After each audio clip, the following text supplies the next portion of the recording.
Welcome to my Ramarajyam channel. నమస్తే, మీ senior journalist దేరంగల Krishnaiah. నా 100 కవితల్లో ఈరోజు 3వ కవిత 100కు వందనం అనే కవితలు నేను ప్రారంభించి ఈరోజు 3వ రోజు. బిడ్డల కోసం, అటు తర్వాత కుటుంబం కోసం ఓ తల్లి అనే కవిత ఈ 3వ కవిత. కుటుంబంలో తల్లి పాత్ర ఎంతైనా చెప్పవచ్చు.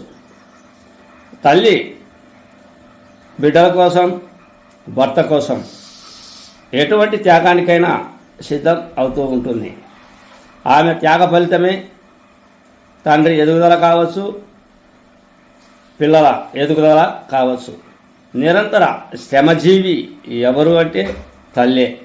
ఏమీ ఆశించకుండా పని చేసుకొని పోయే కుటుంబంలో మహిళ ఎవరు అంటే తల్లే.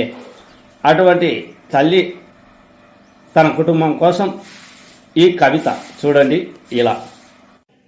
భర్త కోసం, బిడ్డ కోసం ఓ తల్లి, భర్త కోసం, బిడ్డ కోసం తల్లి తల్లడిల్లి, భవిష్యత్తు కోసం మొగుడు అంటే మోసం లేకుండా, కొడుకు అంటే కడవరకైనా, కూతురంటే కుళ్ళు లేకుండా, తనదే కుటుంబం తన కట్టె కాలే వరకు, కాటి వరకు కాపలా ఓ తల్లి తన కుటుంబం కోసం.